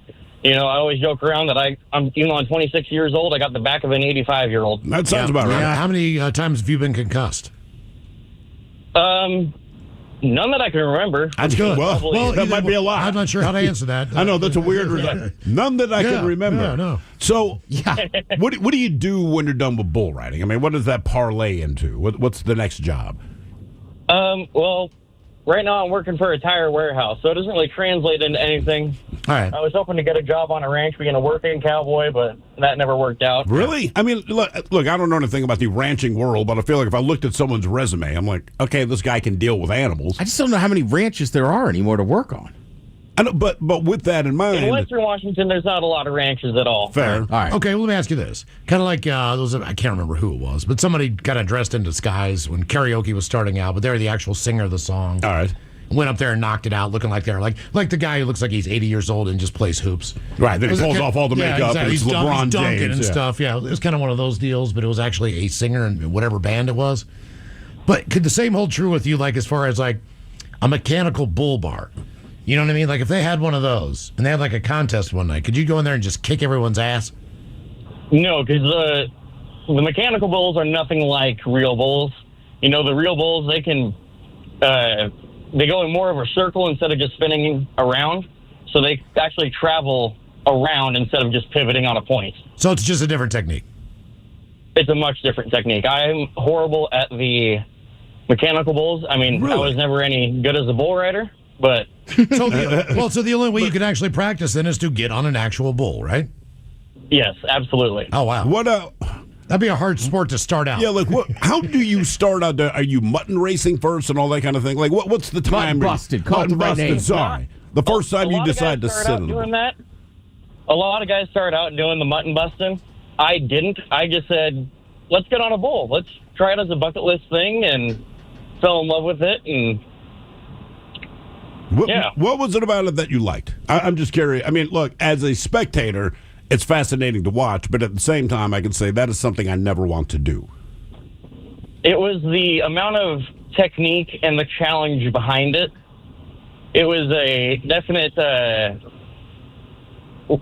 reality check when I got bucked off my very first bull. But did you ever have to jump? Learning and constantly improving. Did you ever have to jump in a barrel? No, that was not me. Those are the clowns. Well, I don't know, man. Hey, if I saw a barrel and man, that thing's coming after me, and nobody's there to help me, I'm jumping in the barrel. But in theory, generally, like when he gets bucked off, those clowns start grabbing the bull or getting the bull to pay attention. That's when the clowns come in. And that's when the clowns got to hide in those barrels because the bull's charging them, and the rider usually could just run off. I was going to ask, any of the guys that you ever worked with that are the clowns, right? Because their job is to distract an angry bull. Are any of them normal? Like, you know, when you're done for the day and everyone can sit down and have a drink, like, are any of them just normal people? Could you be a clown? Yeah, do they just call their wife and kids? Not the ones I worked with. Yeah, I can't believe you're sane and do that job. But I I was watching bull riding like last weekend or the weekend before. This one clown was getting messed up. Yes. And then but unlike the riders, like he just had to stay out there. Right. And he's like, it's fine. I'm a clown. I don't think it's fine at all, my man. Now that's a clown you're not scared of, right? Oh no, rodeo clowns are mad. I got more. Those are studs. I'm not scared of that. I got two I'd more like questions. to drink a beer with them. Do you only wear Wrangler jeans? Yes. Okay. Second question. Why do they have to be clowns? Like, what is the history behind this? Yeah, because they dress like an elf. NFL referee crew. If they dressed up as clowns, you go, what's going on out here? So why do they have? I mean, I could see them in stripes, like refereeing, but why do they have to look like clowns? The actual clown is just there to entertain the crowd and hop in the barrel when it comes time for the bull riding. Yeah. But the bull fighters, which is what you guys are kind of referring to with the clowns, is they just wear the makeup just to, add a little bit of theater to it. Okay. Because a bull chasing a human being is not theater enough. Yeah. Ted, you're terrified of clowns. When you went to the bull riding, were you like, oh no, clowns everywhere? No. You're not scared of bull riding clowns or bull clowns? No, because they're different. It's a and different there's 1,000-pound beast running around there. Like the clown thing kind of went out the window at that point. Yeah, that's a good point. Fine. Miles, speaking of officials dressing like clowns, now I've put this before my brother. He does not know what the punishment would be, but he does believe he'd lose his job. So I said, look, man, when he was here in December, I said, you guys make all these calls, right? But when I look at you guys, I add humor because there's little things I think you should do before you make the actual call. He's like, what are you talking about? I said, look, you call the safety, right? Ted, make the safety motion. Before you announce, say, I'm a little teacup and safety, blah, blah, blah, right? I was like, why couldn't you do that if it's false start? Just open with, like, do the hustle. False start. I'm like, dude, why can't... He would get fired. But why? It's not professional. Why is it... Technically, being professional simply means you get paid for your job. They're paying you. You are professional. I'm like, you just add a little levity, right? Because the crowd's going to boo you no matter what. At least add a little levity, right? So, I'm a little teacup, safety. You're still making the call. It's maybe a second and a half, 2 seconds of speech time. And I'm telling you, the players are loving it. People only remember referees when they break character. He's down there giving them the business. Right, when they're so mad they can't think of what to say. Yeah. And a bunch of other stuff. Yeah. What unfortunately got in you or got on you? 206-803-ROCK. This hour.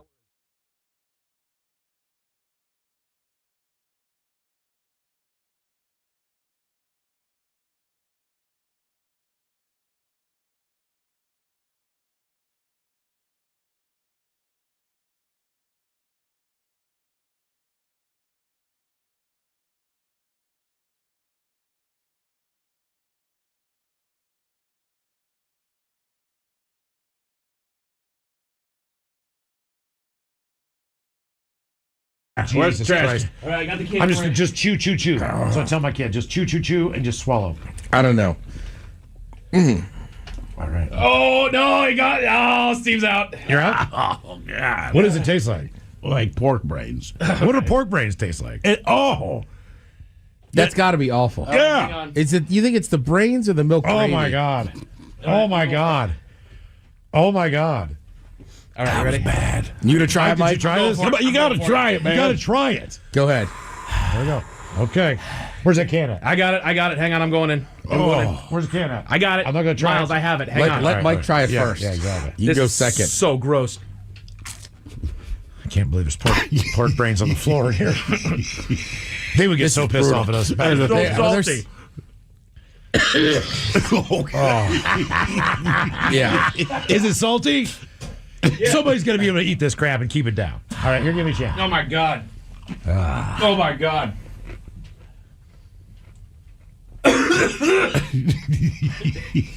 Miles is eating it. Miles looks like he doesn't really mind it. It's on my mustache. Or are you just not sweating? Oh, my God. I'm trying to throw it to the back of my throat so I don't taste it. Oh, my God. It's bad. It's just bad. It's stuck in your mustache, dude. Hold on. Ted, I got some hold music for you. You can. They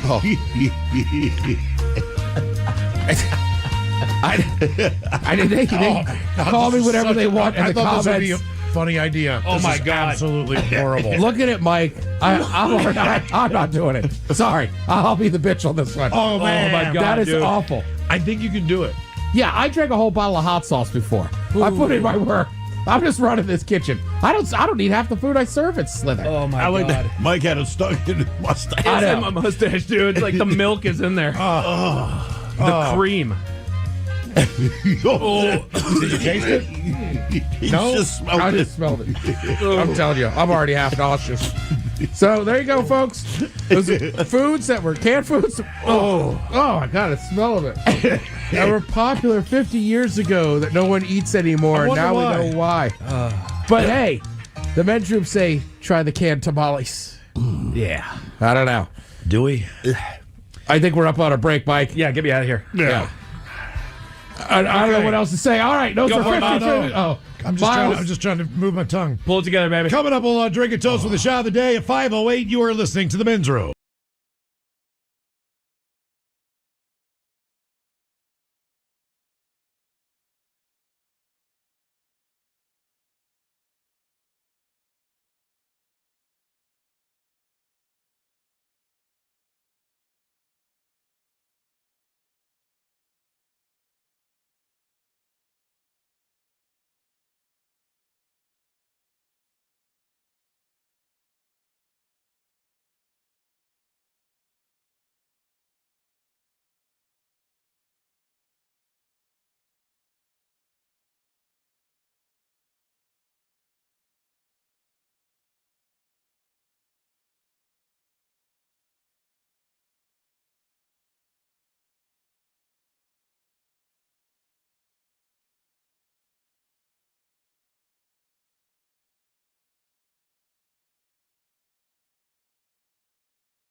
Today, a playlist for people who hate Christmas music. Are these, in fact, my Christmas songs? Or are they the Antichrist of Christmas songs? No, this is just for people that don't like Christmas music. I don't like Christmas music, so should this list appeal to me? So yeah, it will, just because now they are Christmas songs. But it's just kind of spite. Okay. Yeah, it's classics. Correct. Okay, I'm a spiteful guy. Cheeky Christmas songs. All right, yeah, I'm much more likely to appreciate that. Down with that. Sit and Spin is coming up at 4:30, and as we get the days confused there, yes, we had yesterday off. We had our company holiday party. Had a blast at that, but I want to thank everybody who showed up to Tony V's in Everett on Friday afternoon. Everybody that went to Angel of the Winds Arena and saw our first ever Unwrapped show, which was hell of a fun time. It was a busy day, man, but it was cool. The bands were unbelievable. The entire show was just, we believe, to be an incredible success. So thank you all for coming out. For the most part. Yeah. They did play, as we take the stage, they played the Daily Mix morning show video right Intro, before it was. So yeah. if you're sitting in the audience, you would just assume they're going to take the stage. And then we took the stage. Well, okay, whatever. It is what it is. I was screaming at the you're playing the wrong video. No one heard me. The thing played. We take the stage. Yeah. And then before Daily Big Show takes the stage, They then played the Men's Room intro. So if you're sitting in the audience, you might be thinking, hey, the Men's Room. Here come the Men's Room. But no, it was the Daily Biggs Morning Show, along with our very own D. Ted Smith and Mike Hawk. Yeah. All right. Yeah. But it was man, it was a fantastic night. If you were in the VIP, that was a great experience as well. So, Tony V's was a lot of fun. Big thanks to Tony once again for having us there and hosting that. I saw him later. He was in a good place. I will say to the people in the VIP, Shinedown has a lot of money. They don't need all the gifts. I could not believe, just like, here's Shinedown. And it seemed like 50% of the audience had something specifically for them. Yeah. Not that's for autograph, like gifts to give these guys. It was unbelievable. Well, Zach was telling me that their flight was a little bit delayed. Yeah. And I don't know if they got in later than they were supposed to. Maybe it might have been ridiculous. It might have been like 1:30 in the morning or 11 o'clock at night. They were super late, yeah. But they just got stuck someplace for a few hours. And then they get in. And, I just would not expect this, but when they got to SeaTac, there were tons of Shinedown fans there with signs, banners, everything else, waiting for those guys to get off the plane. And as Zach would explain it, man, he's like, yeah, man, it was cool. We signed a bunch of stuff and, all that stuff. And then the next thing you know, 45 minutes go by and he's like, Brent, he's going to sign every damn thing there. Yeah. he's like, so I'm like, come on, man. I'm going to die. I'm falling asleep right here standing up with my bag. And, he just kept on doing what Shinedown does. They want to meet and talk with every fan of the band, without question. I was going to say, because then we interviewed him in that VIP thing. Yeah. And then their manager, we're all standing there with Zach, and their manager's like, you got to get him. We need to take this photo. But it's like, I'm not going to bark at him. He's talking to a 9-year-old little girl. Right. I'm not going to be that guy. Somebody else could be the heavy. I ain't doing it. No, hell no. Absolutely not. But thank you again, Tony. Tony V's. Everyone that was working there, fantastic. Yeah. Hopefully got a chance to try the Men's Room Holidays Holiday Porter, which they still have on draft. They didn't sell out of it. Mm-hmm. So if you're looking for one and you're in the Everett area, we know they have at least the Men's Room IPA on draft there as well. Tony V's is a great spot. They had live music that night as well. Thank you to the Apex for the after party. So I stopped in the Apex. It was great. We had a hell of a day up there. And, yes, indeed. It was a long day, but it was a lot of Everett style. Jeez, whiz, did that go by fast? I mean, it was just one thing after another, but a lot of fun. And also just walking around the arena. I should have had my step counter on. I just kept doing laps. Then every time I turned, somebody wanted to talk. It was awesome. Yeah, it was a great time. Really was. And for the first ever show, I mean, as far as the lineup goes, the bands that was were awesome, there. dude. Yeah, man. I mean, you couldn't have asked for special guest appearances. Yeah, John Cameron stopped by and Ted almost prevented from getting on stage. Momsen, you blocked the stage from the guy my in bad. My bad. That was probably the shortest trip he's ever made for a gig. Yeah, no kidding, right? Other than living, young in downtown and play on, Elcourt Zone or something. I mean, that was a pretty short jaunt for him. And then, for the people that are fans of Taylor, she couldn't be nicer. She was great. She was super sweet, man. Yeah. Well, you got to remember, early on, we interviewed her however long it was. 7, 8 years ago? I mean, I think the band's been together 13, 15 years. Yeah, so hot minute. Since 2009, I believe it is. But at the time, she... 99.9 KISW and KISW HD1 Seattle. Always live on the free Odyssey app. From the Pinky's Plumbing Studio, you're in the men's room. Text the guys at 206-803-ROCK. We will celebrate National Smith Day coming up with Sid and Spin. Well, Ted will. It's all about the Smiths. Play a little game of Guess the Smith. All right. With Taryn and Steve from the Daily Biggs Morning Show. That's right. Will we be hearing from D. Ted Smith? Oh, yeah. All right. Do you have a speech prepared? Just happy to be here. I'm going to speak for all the Smiths. We say, stop saying our name is plain. Okay. It's not our fault we're popular. Would it be better if we said common? Because I guess you're right. Common sounds better. I mean, even the rapper goes by common, not plain. Right. Damn plain ass, Yeah, but Common still as a rap name doesn't even sound very good. But he's a cool dude. It's just like being like Average. It is. I mean, that's common to say. I mean, common. I'm DJ Average. But he's cool as hell. That's what I like about him. He's a very uncommon man. Yeah, but he goes by common. But plain, bro, if your name's plain, that's just, Like Taylor Swift could go by plain. I know she's super popular, but her music just plain. Plain bagel's good.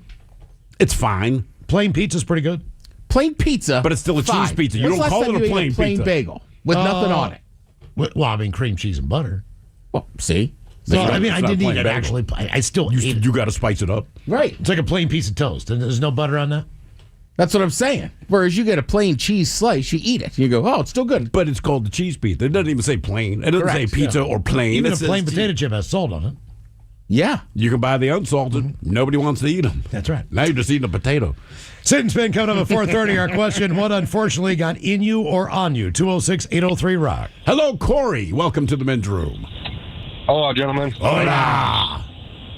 Hey, so I was the one that texted in about getting the OC or the pepper spray right on the tip of your boys. Yeah. So there's a little bit more to this story, and it was just too good with what I've been hearing. So I'll try to keep it kind of short. I was in the Reserve Police Academy about 10 years ago. It's a volunteer thing you do unpaid, but you got to do it to be a Reserve Police officer. So they don't tell you got to go through a lot of the same stuff. So you had to get pepper sprayed and tased. Taser, not that bad. Pepper spray, terrible. And what they do is they use the expired stuff first. And all expired means it's lost its compression, so it doesn't spray as good. So I'm up first. They do it. I don't really feel anything. I'm like, oh, maybe it's not that bad. I'm like, no, dude, it hit you on your chest and down all the way to your boys. We got to do it again. So they spray me again. Within a couple of minutes, it is one of the most painful things because we have to hold our eyes open. So you're getting hit directly in the eyeballs. And it's one of the worst things. Like imagine eating like Tim's jalapeno chips and then rubbing that directly on your eyes. But see, I wouldn't do that because that's stupid. And so my question, why do you guys, what is it so that you know how painful it is, or do they think you're going to build up some tolerance? I think it's a little bit of, I think part of it's like so you know what you're doing to somebody else, right? But the other thing is, like everybody, their stories, when it sprays, it a lot of times comes back on you. So part of the thing they run you through is you have to read an ID, you have to fight somebody, you have to cuff somebody after being sprayed. So I think it's really to kind of teach you that you can fight through it and, you know, make the scene safer. Okay, now that said, having endured that, do you agree with that assessment? Like, oh, yeah, I could just fight through this and still read your ID, etc. Guys, I've been doing it 10 years, never pulled out my pepper spray because I don't ever want to do it again. Okay. Actually, to your point, I was reading a story earlier today as we were prepping for the question. I don't remember where this happened, but there were two cops, and they are dealing with a physical suspect. So he's wrestling with them and all that. So the one cop pulls out his spray to spray the suspect, misses the suspect, and takes out his partner. Yeah. He better have thought him a beer after that. Oh, I'm sure he did. And so when you get done, they have you go in a dunk tank, but they don't want you to like really scrub because then it spreads it around. So you basically dunk just to get all the residual off of you. Then they had us wait a couple hours and they're like, go ahead and drive home. What's this bright sunny day and I can't keep my eyes open? My buddy's with me. So we were literally taking turns watching the road while one of us closed our eyes and then co-piloting for the other person. It was terrible. Had he been sprayed too? Was he also sprayed? He's part of the whole thing? He was. And so it's like, okay, you hold your eyes open for 20 seconds, and then I'll hold mine for 20 seconds, and then we'll, you know. You would think like going in for a colonoscopy that you would need to have someone there to drive you home at the end. You know, right. One of those basic rules. For OC day. Right. Yeah, you would think so. Well, and then they tell you to go home, and they're like, hey, shower to get the rest off, give it a while, but to take a paper bag and wrap it around your boys. Okay, great. Problem is when they sprayed me the first time and missed, it got across my chest and down my boys. So that water activated it. So it was literally like somebody was holding a lighter to my nipples and my guy. It was the worst secondary reaction. I was miserable. So you were unaware. You were unaware that it had made contact with the stuff until you stepped in the shower. Correct. Until water made contact, and then I was very aware. Very, very aware. And how long does that pain last? How long does the burn last? So some of us were like, oh, dude, I was fine that evening. Some of us, it was literally like 24 hours. So to top it off, I went to sleep that night, and I woke up and had a dream that my house was on fire. It was. Your house was on fire. Reactivated. Under those covers it was. Like my legs were burning, my nipples and everything else. It's funny, but it was truly one of the... You had a dream that your house was on fire because it burned that bad. I know your nipples are more sensitive than the rest of your chest, but you keep bringing up the nipples. Was it really concentrated to the nipples specifically? Oh, dude. It was like somebody had 3 hands and was holding a lighter to each nipple and one downstairs. Like it's for anybody out. This is my one word of advice for anybody out there. If you're ever dealing with the cops and you're going to get pepper sprayed, just lay down and comply. Like I would rather be tased 10 times again than ever pepper sprayed. Yeah, the water thing I didn't know either. So I got pepper sprayed, but it was like on my shoulder. Yeah, like my forearm. So same thing. By the time I got home, I was like, oh, I'll just take a shower and get this off. And then it just felt like like he's saying, like your flesh is burning. And then I called a friend who knows this kind of stuff, and he was like, tell me you didn't get it wet. I was like, I just got out of the shower. And he's like, Yeah. Nothing we can do now. So I know with tear gas, a lot of people will bring milk, right? Like if it gets in their eyes, would that help?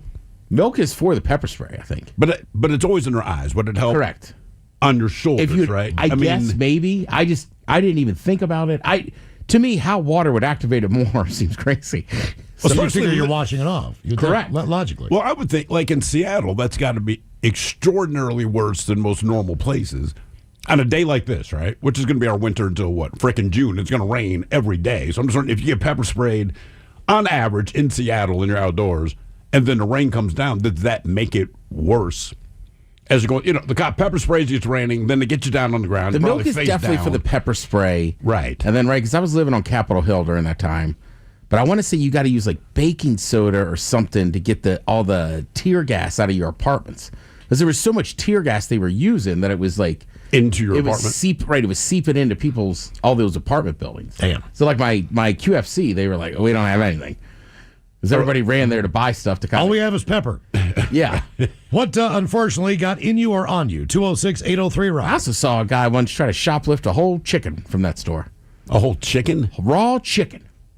Where did he put it? Packaging, I hope? But it was a homeless dude. I'm just like, where is he going to cook this? Where are you going to cook it, man?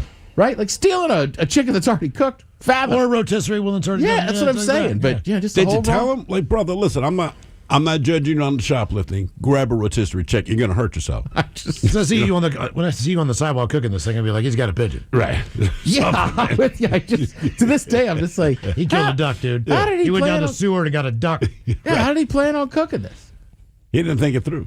No. Yeah, just like, dude, don't steal a raw chicken. Right, it was a whole oven roaster. Yeah, it needs to be in there for like an hour and a half. Yeah, they just dropped down like his sweatshirt. I was like, this guy's insane. And nobody wants it back. Hello, John. Welcome to the men's room. Hola. Hola. All right, so like you got to kind of picture first, like not the very first, but like one of your first high school parties. All right. And we're doing this as like